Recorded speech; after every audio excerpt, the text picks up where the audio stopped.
tribus de l'est du Jourdain ont construit un très grand autel, autre que la tente de la rencontre à Silo. Et là, le reste des tribus se sont réunis pour monter les attaquer. Quel est le problème spirituel là-dedans? Josué lut au peuple à nouveau toutes les paroles de la loi, les bénédictions liées à l'obéissance et les malédictions liées à la désobéissance. Pourquoi? Pourquoi, quand Josué mourut, on l'ensevelit à Timnath-Séra, la ville qu'il avait prise? Y a-t-il une signification spirituelle derrière cela?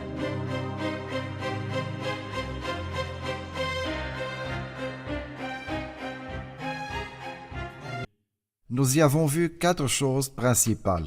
La première chose que nous avons vue a été l'installation de la tente de la rencontre pour la première fois dans la terre promise. Il devait installer la tente de la rencontre car c'était le lieu de rencontre de Dieu avec son peuple. C'est pourquoi elle s'appelait la tente de la rencontre, pour qu'elle soit le centre d'adoration, de prosternation et de rapprochement de Dieu, et pour qu'elle soit aussi le centre d'orientation pour ce peuple. Puis, nous avons vu la part de Siméon qui est tombé à l'intérieur de la part de Juda, car sa part était trop grande. Nous avons aussi vu les villes de refuge que le Seigneur ordonna d'établir au milieu des tribus, 6 villes de refuge, situées dans les villes des Lévites et disséminées au milieu du peuple de Dieu, pour qu'elles soient d'accès facile, comme d'ailleurs les villes des Lévites qui étaient au milieu du peuple de Dieu. Les villes de refuge où se réfugiait le tueur par inadvertance et trouvait la sécurité. Et cela nous parle du Seigneur Jésus-Christ, qui est réellement notre ville de refuge, et qui est aussi le seul chemin du salut. Et nous avons appris comment le Christ sur la croix ouvrit la ville de refuge quand il dit au Père, « Père, pardonne-leur, car ils ne savent pas ce qu'ils font. » Et il considéra le crime de son meurtre comme un crime de meurtre involontaire afin que tous aient la chance de retourner, d'être acceptés et de recevoir le pardon. La dernière chose que nous avons vue, les villes des Lévites. Comme nous l'avons compris, ils n'avaient pas de part et ils n'avaient pas d'héritage dans le pays, mais le Seigneur leur a donné des villes avec leurs environs pour leur habitation et l'élevage de leur bétail. En fait, c'est parce qu'il doit y avoir un seul autel pour l'Éternel. Et nous avons lu que toute l'assemblée des Israélites se réunit à Silo et ils y installèrent la tente de la rencontre. Donc, quiconque voulait adorer l'Éternel, se prosterner devant lui et offrir des sacrifices, devait venir à la tente à Silo. Ce sont non seulement les instructions du Seigneur, mais cela préserve l'unité de l'assemblée. En fait, quand les 2 tribus ennemies ont construit cet autel, dont il est dit que c'était un autel dont la grandeur frappait les regards, le reste des tribus ont cru que les 2 tribus pensaient à faire une adoration indépendante ou adorer des dieux étrangers, et ils furent saisis d'une grande peur. Et ils se rassemblèrent à Silo pour les combattre s'ils se détournaient de l'Éternel. Mais ils ont fait une bonne chose, il leur a envoyé Éléazar avec 10 des princes du peuple pour leur parler et comprendre quel était le but de la construction de cet autel. Non, en fait, il fallait que ce soit un autel simple. On ne passait pas de ciseaux sur ces pierres, ni aucun autre outil, c'est-à-dire des pierres brutes. Mais en fait, le rôle de ces autels s'est terminé avec la présence de l'autel en bronze dans la tente de la rencontre où tout le peuple de l'Éternel devait venir offrir ses holocaustes et ses sacrifices sur ce seul autel. Et ce seul autel fait référence à notre Seigneur Jésus-Christ, le seul sacrifice et le seul autel aussi. Je voudrais ajouter que le peuple a montré un beau zèle pour le Seigneur. Ils ont parlé à leurs frères, et nous voyons leur peur de l'idolâtrie. Et voici ce qu'ils dirent à leurs frères au verset 17. « Considérons-nous comme sans importance le crime de Péor, nous n'en sommes pas encore purifiés, malgré le fléau qu'il a attiré sur l'assemblée de l'Éternel. » Ils leur rappelèrent l'époque où le peuple s'attacha au dieu Baal Péor, quand ils étaient installés à Sittim, et là, ils se sont attachés au dieu Baal Péor et se sont livrés à la débauche avec les femmes moabites. Ils invitèrent le peuple au sacrifice à leur dieu. Ils imitèrent les autres nations et il y eut la peste. Mais ils leur ont aussi rappelé un autre incident récent, celui de Akan, fils de Carmi, au verset 20. Lorsque Akan, fils de Zérak, a commis un acte d'infidélité, la colère de l'Éternel ne s'est-elle pas enflammée contre toute l'assemblée d'Israël? Akan n'a pas été le seul à mourir à cause de son crime. Et ce qu'ils ont compris de cette leçon, c'est que le Seigneur considère tout le peuple comme une seule entité. Et que la faute de 2 tribus et demie du peuple se reflètera sur tout le peuple et tout le peuple en subira les conséquences. Mais le peuple avait une autre pensée. Désolé. Les 2 tribus et demie avaient une autre pensée. Que cet autel n'était qu'un témoin, ou aide, comme ils l'ont appelé. Ils n'avaient pas l'intention d'y offrir des sacrifices, mais c'était juste un témoin qui leur rappelait le Seigneur, leur Dieu.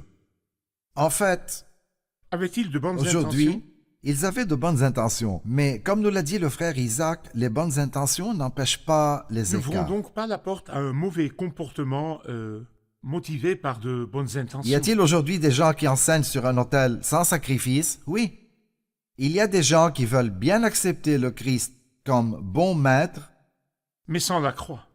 et l'accepter comme faiseur de miracles et l'accepter comme réformateur social dont les principes sont valables pour construire une bonne société, mais sans la croix.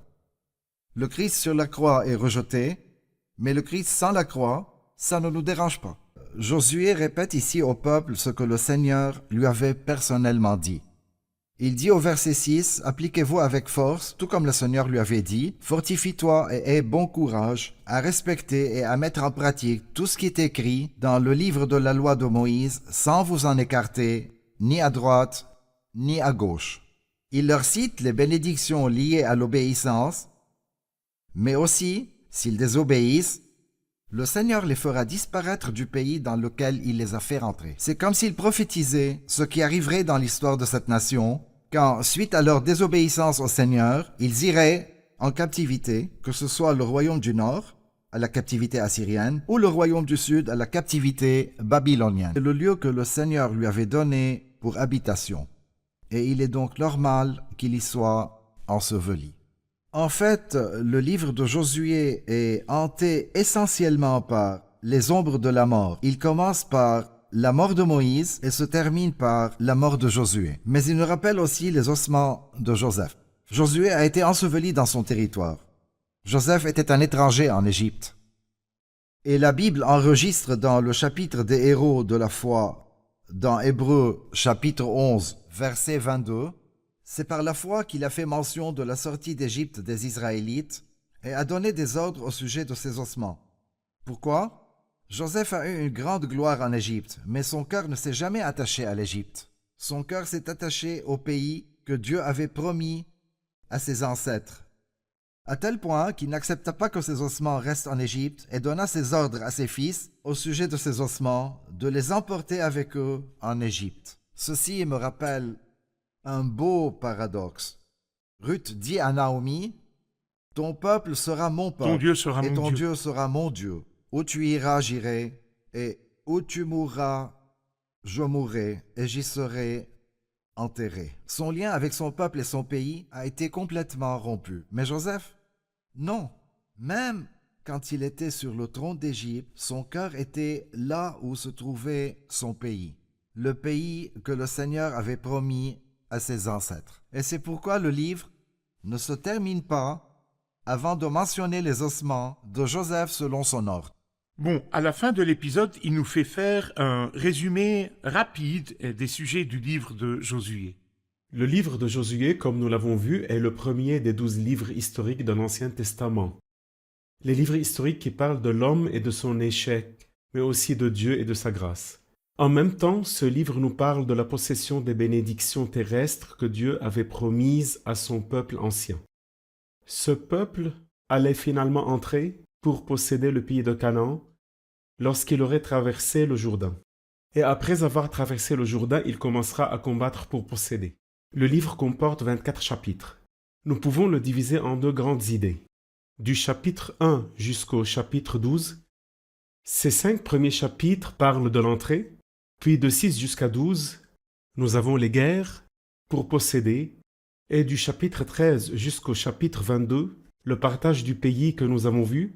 En effet, le partage des tribus et des territoires était en fonction de l'effectif de chaque tribu, et que le tirage au sort déterminait l'emplacement, nous avons vu que les Lévites avaient des villes, ils n'avaient pas de part comme territoire complet, et nous avons vu à la fin du livre Josué qui parlait de la bénédiction et de la malédiction au chapitre 23, et racontait l'histoire de ce peuple à partir d'Abraham jusqu'à la fin dans le dernier chapitre qui est le chapitre 24.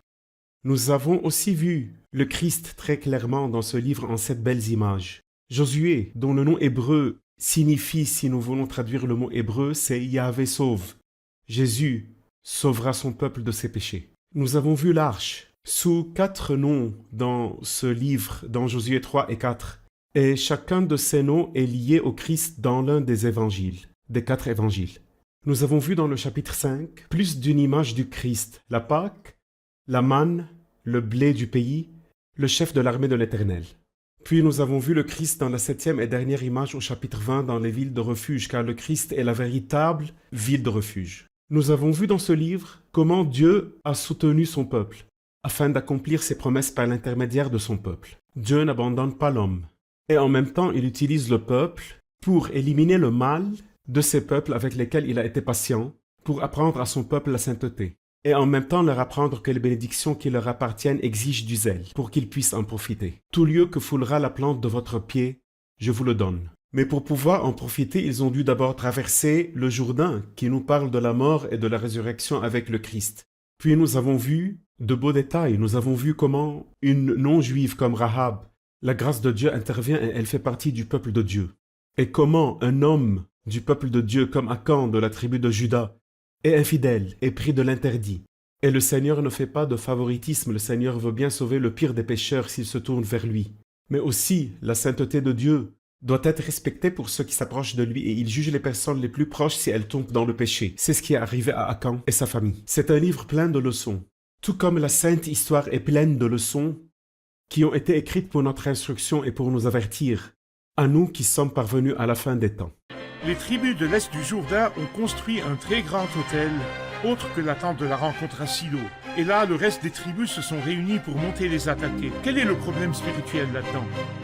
Josué lut au peuple à nouveau toutes les paroles de la loi, les bénédictions liées à l'obéissance et les malédictions liées à la désobéissance. Pourquoi? Pourquoi, quand Josué mourut, on l'ensevelit à Timnath-Séra, la ville qu'il avait prise? Y a-t-il une signification spirituelle derrière cela?